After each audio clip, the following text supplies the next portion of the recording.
Marami tayong nahuhuli. And this is a statement that I'm sure the PNP knows and the PIDEA knows and the NBI knows. Marami tayong nahuhuling drugs.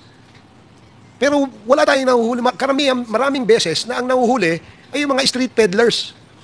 Pero yung mga ulo, yung mga drug lords, ay hindi natin nahuhuli. Ngayon, there's now a hypothesis na bakit hindi nahuhuli yung mga malalaki? Kasi pinakakawalan sila in exchange of the large volume of drugs na nahuhuli sa kanila. Nahuli sa kanila, kukunin nila yung drugs, pakakawalan nila yung drug lord. Pagkatapos noon, tatawagin yung mga pusher, halika kayo, benta kayo sa kalsada.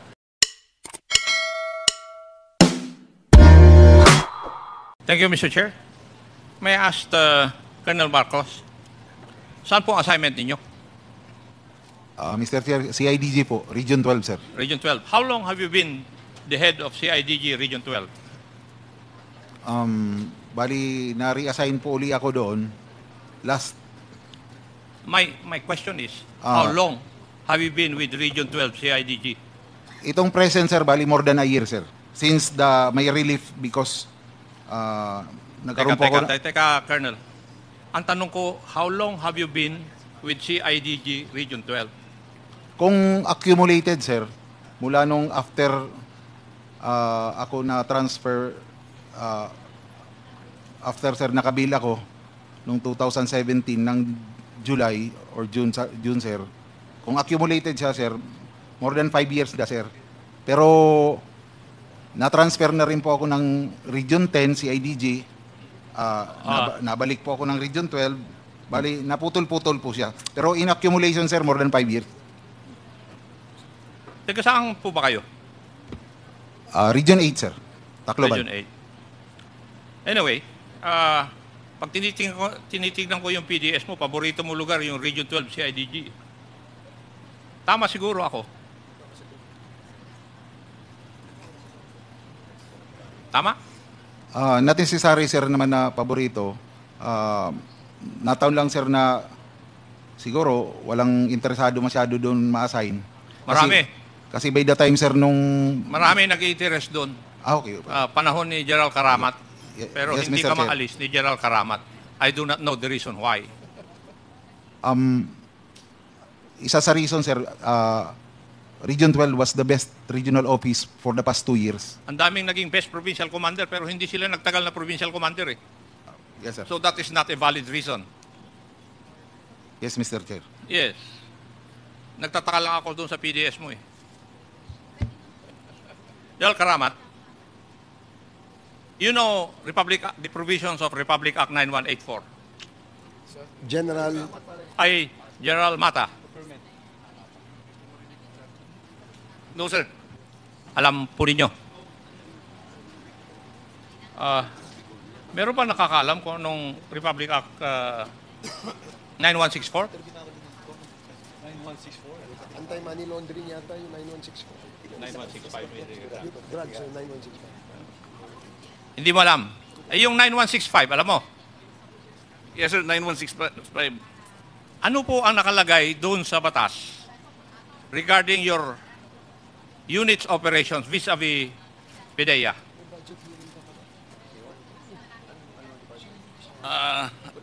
The PIDEA is the lead agency when it comes to anti-illegal drugs, while the PNP is the support.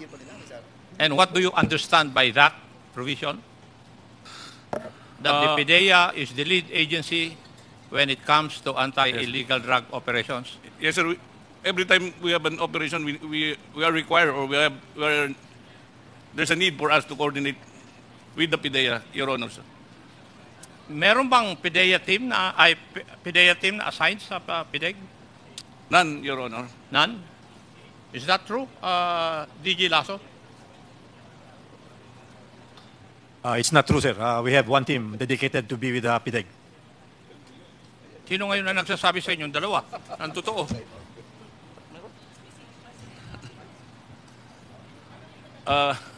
Gerald, sino nagsasabi na totoo sa inyo? Dalawa.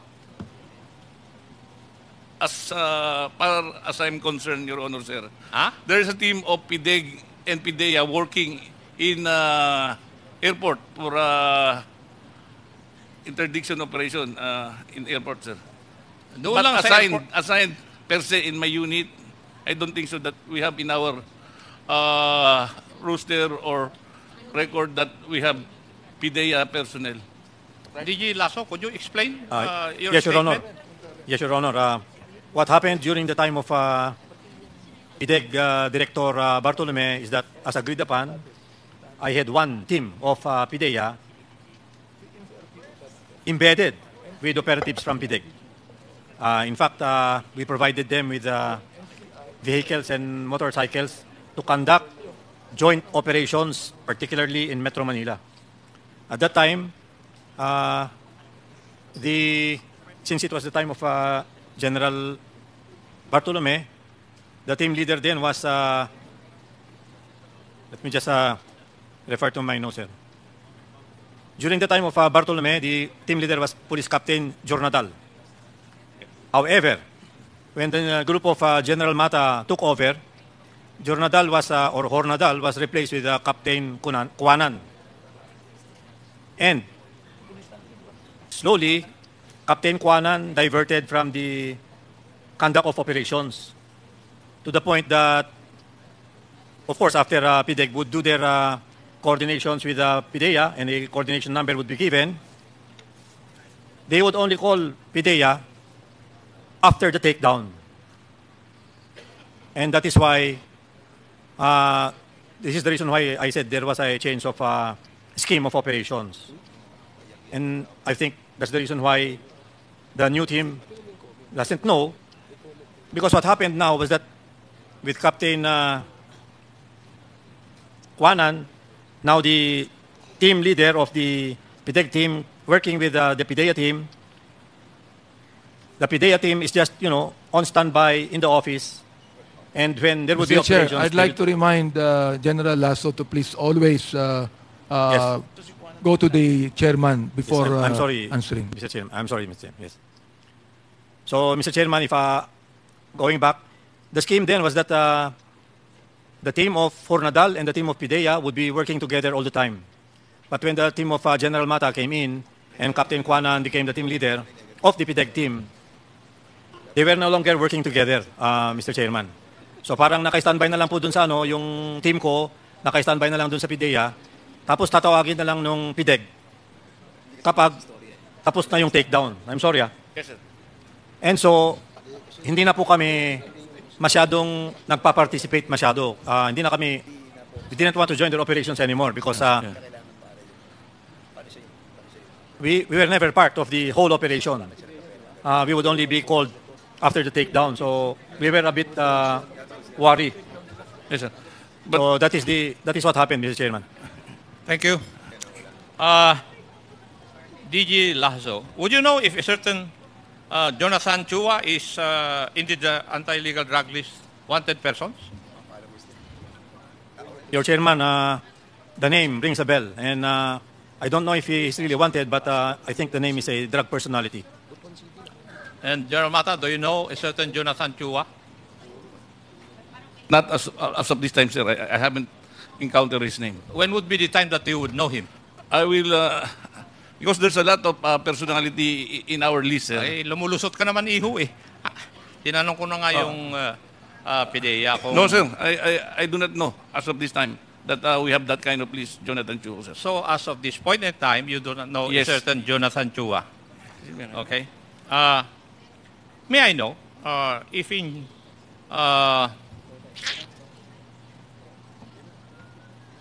September 9, nasaan yung SOU 3 mo?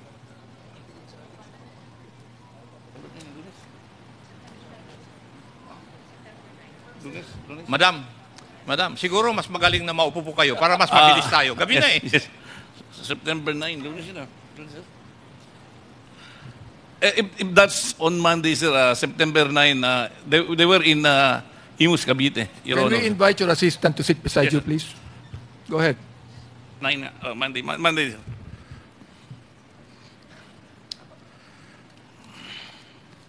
You were in Cavite? Yes, Your Honor, sir. Imus, Cavite? Yes, Your Honor, sir. Why?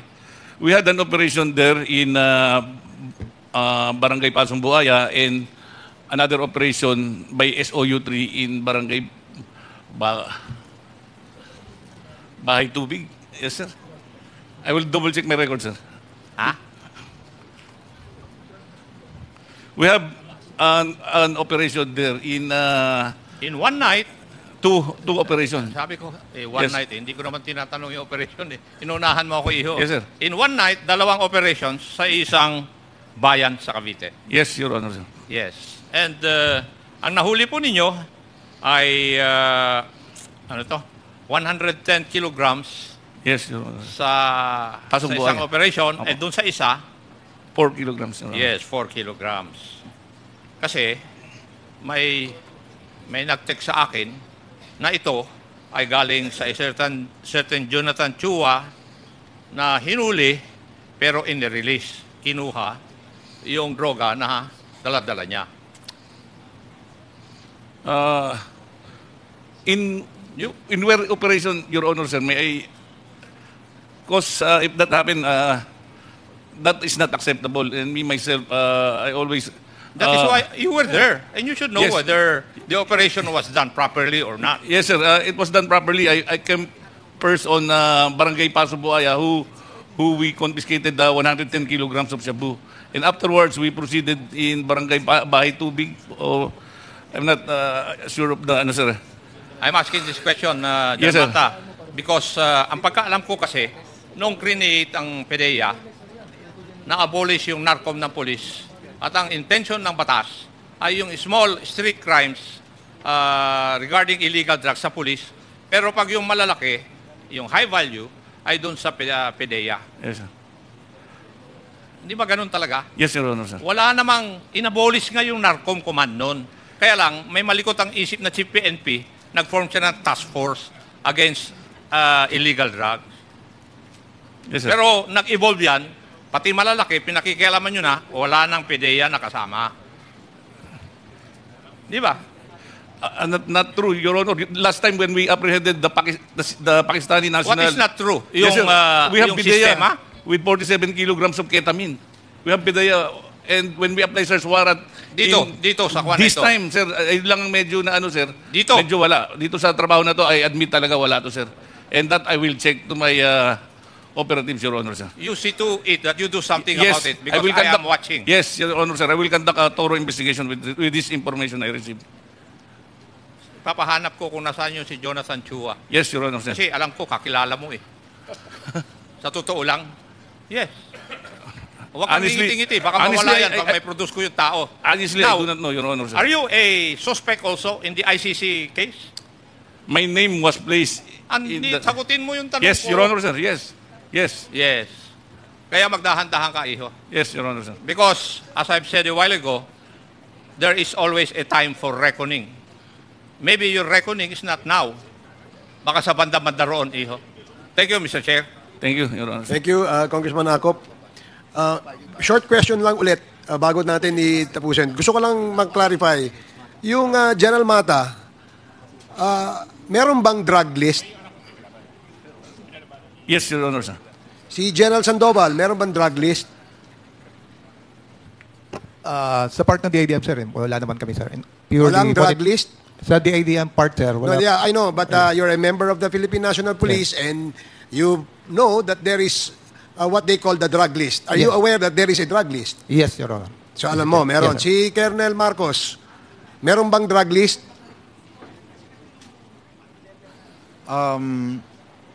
Since po sir na-assign po ako ng Police Regional Office 8 way back 2015 na nag-OICR1 po ako, nag-assign po ako ng Lambat Sibat. Meron na po tayong listahan ng yung target list. Ano watch nakalagay list. doon? Yung mga high value targets. Opo sir, lahat ng listahan ng mga involved sa drugs, drug lords, including... So drug lords. Oh, yes sir. Sa career mo, ilan ang nahuli mong drug lord? Sa ilang years ka na sa police? 30 years sir. In your 30 years as a member of the Philippine National Police, ilan ang na-apprehend mong drug lord? Ang na-operate ko lang po si Mayor Espinosa at saka yung Espinosa Group, sir. Kasi... Hindi, yun lang. Tanong ko lang. So, sino? Mayor Espinosa. Oh, sir. At Okay, saka- aside from Mayor Espinosa, wala na. Wala na po, sir. I never been assigned in a drug unit, sir, in my career. Ang first time lang po ako na nag-operate ng illegal drugs when I was assigned with CIDG because it was still on the flagship project ng CIDG ang Oplan Berta. Pero sige, okay na tayo doon. It was the first Basta I time just wanted you to confirm kung meron bang drug list. Kasi sabi ni General Mata, meron. Sabi ni General Sandoval, meron. Kaya tinanong kita, meron bang drug list? meron po, sir. Yes Kasi or no? We, Yes, we okay. conduct always a conference on that, sir. Okay, pwede bang matanong, DG Lasso, is there such a list called the drug list? Yes, Your Honor. Okay, We thank have you. two. Thank you. Colonel Leonardo, meron bang drug list? Yes, Your Honor. Colonel Garma, meron bang drug list? Yes, Your Honor. Colonel Espinido, meron bang drug list? I have here, sir, list. Okay. Sinong gumagawa ng drug list? Colonel Garma, sinong gumagawa ng drug list? Mr. Chair, pwede bang isubmit ni Colonel Espinido? Dala niya yung drug list We will ask him to submit that later, Your Honor. But I'm just... Yes, sir. Based on my experience, Mr. Chair, as station commander, kami po sa station ay naglilista po. naglilista ang station. Yes, sir. Based sa TI namin, sa mga nahuli. What is TI? Mga Tactical interrogation or investigation po, disclosure of suspects that are arrested, or information coming from assets and agents. So this is done sa level ng ano? police station, pinakamababa po sa station. So kung kaya malalaman natin sa isang jurisdiction, isang police station, alam natin kung ilan yung drug lords, ilan yung drug users, pushers, ganyan. Tama? Yes, Mr. Chair. Sinasubmit po namin sa task to, and then there is a sharing of intelligence. Kaya kung minsan, yung information ng nasa taas, nakukuha din namin sa baba kasi naayos po namin na nasa area namin yung operation nila. So naisasama din po namin yung intel ng ibang unit. Okay. Si Colonel Leonardo, Mr. Chair. Where does the list come from?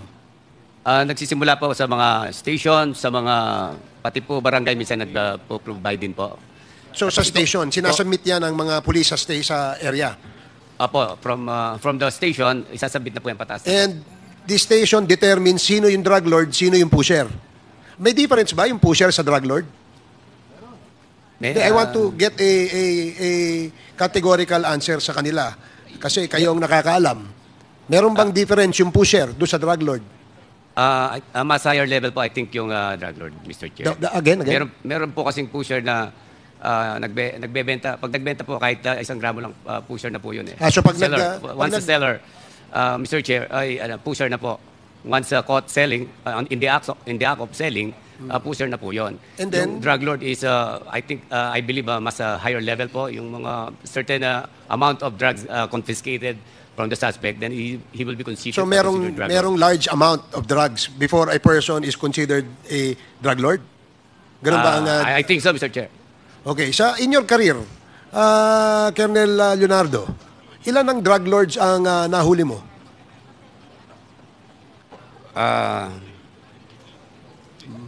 Marami-rami rin po, Mr. Chair. Hindi ko lang po mabilang kung ilan. Pero marami-rami po, Mr. Pag drug Chair. lord? Drug lord yan, May drug lord po, may pusher. Meron din pong user. Hindi, ang tanong ko, ilan drug lords ang identified mo at nahuli mo yun, in your entire PNP career? Mahigit pong 10 masasabi ko. Safe po ako. And they're now all in jail? Meron pong... May buhay pa ba doon sa 10? Meron din pong may namatay po. Okay. Meron naman pong nakakumbikta. Kasi ang tanong ng taong bayan ganito marami tayong nahuhuli. And this is a statement that I'm sure the PNP knows and the PIDEA knows and the NBI knows. Marami tayong nahuhuling drugs. Pero wala tayong nahuhuli. Maraming beses na ang nahuhuli ay yung mga street peddlers. Pero yung mga ulo, yung mga drug lords ay hindi natin nahuhuli. Ngayon, there's now a hypothesis na bakit hindi nahuhuli yung mga malalaki? Kasi pinakakawalan sila in exchange of the large volume of drugs na nahuhuli sa kanila. Nahuli sa kanila, kukunin nila yung drugs, pakakawalan nila yung drug lord. Pagkatapos nun, tatawagin yung mga pusher, ali kayo, benta kayo sa kalsada. Kailangan in 1 week, mag-remit kayo. Pag hindi kayo nag-remit, huhulihin namin kayo. That was the kalakaran. And that is the comments made by our people. Kaya nga, tinanong ko, ilan ang drug lord na huli natin? Di ba? Si Colonel Marcos, are you related to the President? Apelido lang po, sir. So, kasi maputi ka eh. Yes po, American po ang mother ko, sir. Okay. Sinabi mo kanina na si Espinosa lang ang nahuli mong drug lord. Yes, Mr. Chair. Pero sa mga street peddlers, marami kang nahuli, I'm sure. Marami po, sir, kasi naging commander po ako ng Manila Police District. Ilan ang na-dismiss sa mga nahuli mo? Lahat yan, I'm sure, nakasuhan nyo, 9165, di ba? Meron bang nakasuhan? Parang I've been a commander for more than 5 years in Manila Police District. I can only recall one, sir. So you only can recall one that was Na-dismiss. charged, Na-dismiss ang kaso. na-dismiss. Bakit? Yes. Section 21. Anong 11, sir. Section 11 nyo hinuli, pero anong reason for the dismissal? Would you know? Yes, sir. I know that because I was able to pinag-explain po ako dyan. Yung operatiba po na in custody with the evidence, nung sinubmit po sa court, hindi po siya nag-countersign. Laging ganun eh. And that's a normal reason. Pero isa lang po yun, sir. Yun ang natatandaan ko, sir. Hindi yung operatiba, iniwan yung ebidensya sa investigador, in-inquest niya, pero yung ebidensya, hindi nakapag-countersign yung arresting officer doon sa evidence. So, okay. So, yan ang nangyayari, no? Kung bakit nadidismiss. Ngayon, General Mata, you know these stories, di ba? Alam mo kung bakit nadidismiss yung mga kaso. Kasi minsan, yung mga pulis na kasama doon sa operation sa anti-illegal drugs, iniiwan lang sa investigador yung mga ebidensya. And alam natin na madidismiss yan. Di ba? And being the head of PIDEG, siguro dapat i-orient mo ulit ang iyong mga miyembro sa PIDEG. No, na Yes, dapat kapag tayo ay nag-file ng kaso, maging successful naman yung kaso. Yes, sir. Actually, we adhere to the DC-20, sir. We also coordinated our every operation to the DOJ. Make sure For the- also, yes. General Mata, Yes, sir. so that you will not violate the law. Lahat ng anti-drug operations must be closely coordinated with PIDEA, and that's what the law says, di ba? Yes, Your Honor. Medyo itong nangyari lang sa amin sa Cavite, sir. Ano to continuous surveillance, nagkaroon lang ng na hindi sila napasama. Pero yung last operation... Pagka-surveillance ba, nagse-surveillance kayo, hindi nyo ini-inform ang PIDEA? Yes, sir, kasi informed sila pero hindi na sila actual kasama. Sa negation phase, kasama sila, sir. In fact, may dalawa kaming search warrant sa Bulacan, kasama sila, it turned out to be negative lang eh. Okay. Talagang dito lang medyo nag-fail, sir. Tsaka rest assured, iko-correct ko, sir, yun. Sige, dito sa aming re-recommendang batas. We will conduct investigation. Yes, please. In the Yes, sir. legislation that this committee will recommend, we'll make sure na magiging liable kayo Yes, Your Honor. kung hindi kayo magko-coordinate with PIDEA. Yes, Your Honor. Because that is a provision of Republic Act 9165. And you all know that. Yes, Your Honor. Diba? Okay, so Yes, sir. thank you. So, Congressman Dan Fernandez, your favorite Chair. motion? Nakatanggap kami ng lead data kay General Bakay on those drug lords na napatay. Nakalagay po doon, I do not know if you have these listings also currently, no? Meron drug lord, ayan, meron drug lord, merong financier, merong maintainer, merong operator, merong pusher, merong user. Meron po ba kayo, General Mata, meron po ba kayo ng ganitong klaseng data? Na-validate po ba nyo ito? I haven't seen Meron pa that, kayo ganitong klaseng data? What we have in our data, sir, is HBI list of drug personalities. Ano po yung... High value individual and street level individual. Hindi, ito, kompleto po ito eh. Paki-ano lang po sa amin, tanong mo ha? O, sinubmit po ito ni Yes, General sir. Bakay sa Yes, sir. amin. I will Ito look po into yung that. mga napatay, died in police operations from July 1, 2016 to June 30, 2022. Ang drug lord, ang napatay 21. Ang financier, ang napatay 9. Ang maintainer, ang napatay 18. Ang operator, ang napatay 12. Ang pusher, ang napatay 7,173.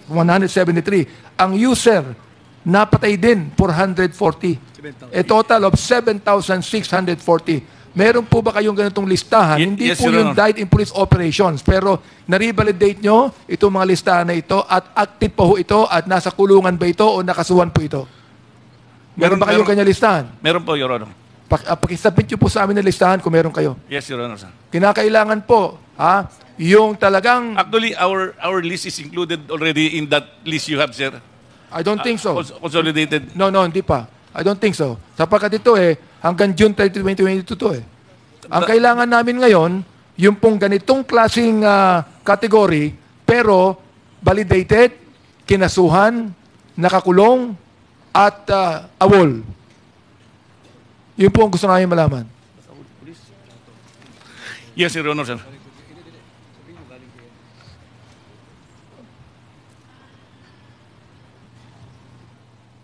Tulad po nito, General Mata, ang sinabit po sa amin ni Colonel Espinido, recapitulation of PRRD's list. Meron po ba kayo nito? Yes, Your Nakalagay Honor. po, Yes. elected public officials, validated, what's listed? 12. For validation, 1. Killed, 5. Ano itong Ayun, DUI. Under investigation, 1. Arrested, 2. Surrendered, 4. 12 cases at large, 1. May civilians, 132. Ang was listed. PNP personnel, 52. Meron po ba kayong ganitong listahan? Yes, Your Honor, sir. Pwede bang pakisubmit nyo sa amin? We Tulad ng ginawa po ni Colonel Espinido. Yes, sir. We will submit it. Pwede rin po ba, Colonel Marcos? Meron po kayong listahan yan? Wala po akong listahan, Mr. Chair. Wala kayong listahan ganito. Wala Paano po. nyo masasabihin sa may listahan kayo? Yung sinabi ko po kanina, yung tungkol po sa ginagawang validation ng PRO8, na which I attend regularly. Dinidiscuss po yan ng committee kung sino po yung mga nakalista na drug lords. May listahan kayo doon sa SOC Sergeant, di ba? Si IDG chief kayo doon Mr. Chair. Sa ngayon po, Mr. Chair, ang CIDG do not maintain already a list of drug personality because Why? operation on illegal drugs is already not part of our mandate. Since 2008. Meron ng isang ahensya sa PNP tulad ninyo na nag-ooperate sa drugs. Yes, sir. Okay. Mr. DJ Chairman. Lasso. DJ Lasso, Mr. Chair. Yes, I'm sorry, Mr. Chairman. Pwede po ba nabigyan nyo kami listahan din sa inyo na nabanggit ko? Can I say something, Mr. Chairman? Go ahead, go ahead. Ito po yung problema natin sa sa droga. Kasi po, wala po tayong watch list. Wala, kanya-kanya po kami. Kaya yung format ninyo, iba doon sa format nila. Bakit itong kay Colonel Espinido merong watchlisted? Meron, Mr. Chairman, there is. Pero when I took over as PDEA, I wanted to look at a national watch list wherein all the DJ Lasso, mayroon pang sinasabi. Yan ang sinasabi namin dito. Na nakakawala ang ibang mga drug bust ninyo at nabalitaan pa namin na kung kayo, PNP, PDEA, nakahuli ng 1,000 kilograms ang nire-report lamang sa media 200. Totoo ba yon? it can happen, Your Honor. It can happen. It can happen. It's not only it can happen, DJ Lasso. It is happening. It Yes, is Your happening. Yes, Your Honor. At ibinebenta ng mga pulis natin ang mga nakuha nilang mga drugs. Ang tanong ko ganito, kaya kinakailangan, DJ Lasso, meron po kayong listahan yan. What's listed for validation, arrested, surrendered, nawawala o kinakasuhan. You have to have a list of that para malaman po natin ito. Pwede po ba, DJ Lasso? Your Honor, that is why I was calling the office. We have scheduled a national workshop involving all the agencies of government that have holdings on narcotics. Involving all the agencies, Yes. law enforcement agencies. Not only law enforcement.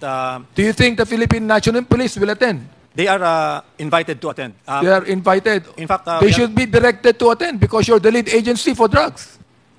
Yes, They should be directed to attend, Mr. Chair, because you are the lead agency on drugs. Yes, they must They attend. should not only be invited. General Mata, do you agree with that? General Mata, you should be directed to attend because they're the lead agency. Do you agree with that? Yes, Your Honor, sir. Okay, therefore, the PDEA will hold a, what do you call that?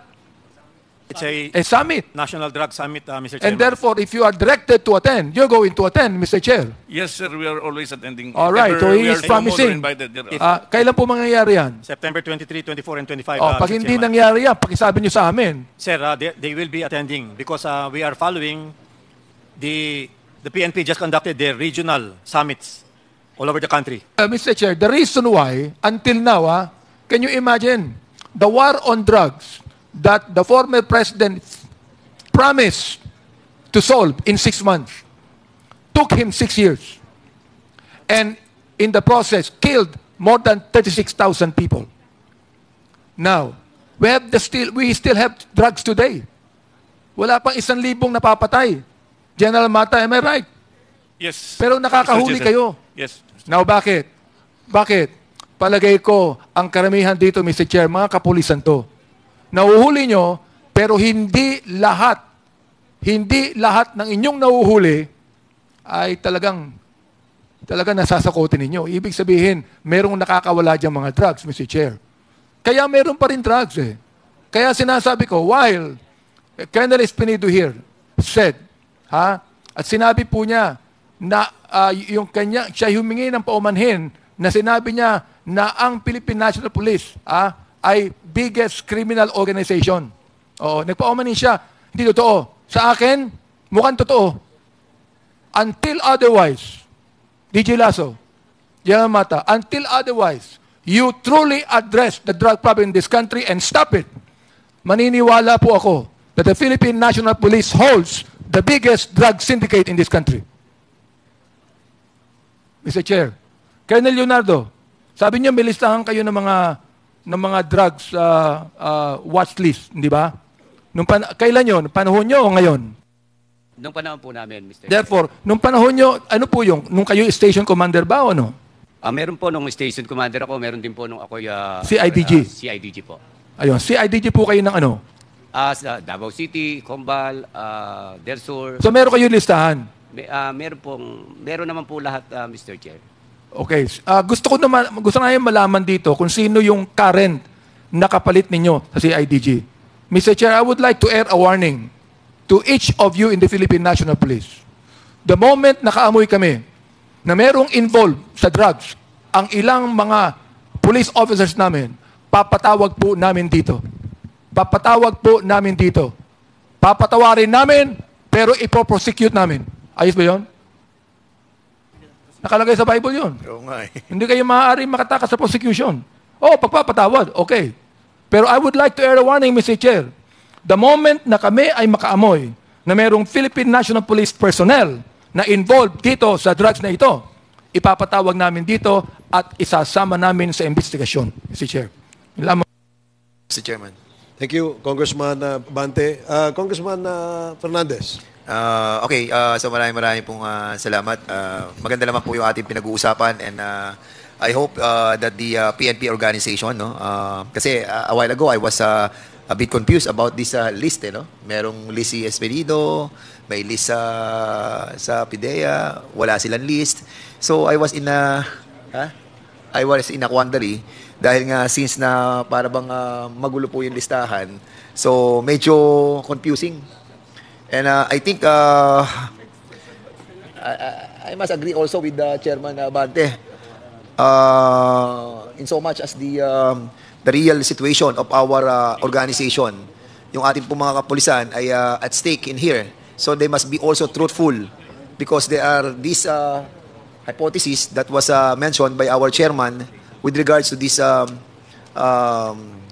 drugs that are being apprehended by our PIDEA. And then suddenly mawawala and then we have to subject our PNP organization in a cleansing scheme that we are starting right now. I hope that there will be a reset, Mr. Chairman, because our country need badly the change that need to be done. And with that, Mr. Chairman, before I move for the suspension, Mr. Chairman, may we allow to invite the former mayor of Iloilo, Mayor Jed Mabilog, and at the same time, we invite also, a while ago, Chairman Abante moved to invite the Chief CIDG, NCR.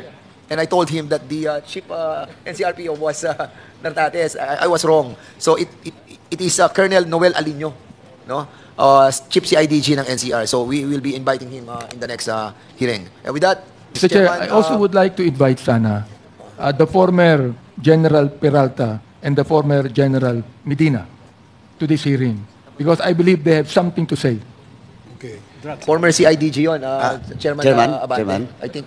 Chairman, just for the information of the Honorable Committee, ang understanding ko po, ano man information, the new CIDG sa NCRPO has just been assigned. No, so better we will also invite the previews. Kasi I think siguro mga 1 buwan o 2 buwan pa lang yung CIDG. Kaya kilala mo yun. Kilala mo yun. Di ba? Kilala mo yung CIDG ngayon na naka-assign sa NCRPO? Kilala mo? Pakiulit po, Mr. Chair. Pasensya na po. Hindi, kilala mo. Nagbubulungan nga kayo eh. Opo. Hindi po, meron po kami. Kilala mo si Bong Alinyo? Bong Alinyo. Yeah, Colonel Bong Alinyo. He was just assigned as CIDG NCRPO. His name was mentioned to be invited, but okay, Mr. Chairman, class 98 siya eh. Di ba? Class 98. You're not familiar? Familiar po, Alinyo. Familiar ka? Okay. Anyway, Mr. Chairman, while we will invite Colonel Alinyo in the next hearing, we should also invite the previews. Kasi ang kailangan natin dito, yung nakaraan, kasi if my memory serves me right, siguro wala pang 2 buwan na naka-assign si Colonel Alinyo sa CIDG NCRPO. And I do not know who is the previous CIDG. Colonel Marcos, do you know the CIDG NCRPO? Prior to the assignment of Colonel Alinyo? Si Colonel Ana po yung last na... Sorry? Colonel Ana po yung last na pagkaalam ko na CIDG NCR. Kaya lang, there were turnover 2 days ago. 2 days ago lang? O nagpalit-palitan po. So, Colonel Ana was relieved sa NCRPO, pinalitan ni Bong Alinyo? Tama. So, we will invite Colonel Ana siguro on the next hearing, Mr. Chairman. Okay, so Mr. Chairman, 12 hours na po tayo na nag-hearing. Senior Deputy Speaker. The mind is what? Senior Deputy Speaker. Mr. Chairman, before we close, before we suspend, Can I be Mr. Chairman, before we end, before we suspend, sa mga nanonood po, sa mga ating kababayan at sa buong mundo ngayon, napaka-importante po nitong ginagawa natin ngayon. Nandito po kami 9:15 in the morning. 9:40 na po. Isipin mo, may 12 hours na po dito sa ating hearing. Napaka-importante. That's why we formed this Quadcom, headed by our Chairman Ace Barbers, ang ating Chairman ng Dangerous Drugs. Kanina, sabi natin, ang pag-uusapan natin is only EJK, that is human rights. Nandito si Chairman Benny. At yung POGO, we will tackle it next week. And the public order and safety, and the public accounts. And this is for the first time in the history, this 19th Congress will make an history. We will reshape our country. Tulungan niyo po kami, mga kawani natin sa gobyerno, my fellow workers in government. We will lead to reshape this country for our young and future generation. Diniscuss po natin kanina, EJK. Pag nagbenta ka ng drugs, mapupunta sa pagbili ng mga lupa. That's number 2. Number 3, pag nakabili ka ng drugs, nagbenta ka ng drugs, ng droga, mag-aaway kayo, magpapatayan kayo. That is EJK. Number 4, pag marami na kayong pera, mamimili po kayo ng lupa, hindi nyo alam kung saan nyo dadalhin yung mga pera nyo na nakita nyo dito sa droga. In summation of all of this is the Quadcom. So, Father, ano pa si Father? Si Bishop, andito pa. Kami po, we are the members of 19th Congress with my fellow congresspersons. Nagpapasalamat po kami. Napaka-importante po nitong Quadcom na to. On that note, maraming salamat, Mr. Chairman, to the co-chairman, and to our resource persons. Magandang gabi pong lahat sa ating lahat. Thank you, SDS Gonzales.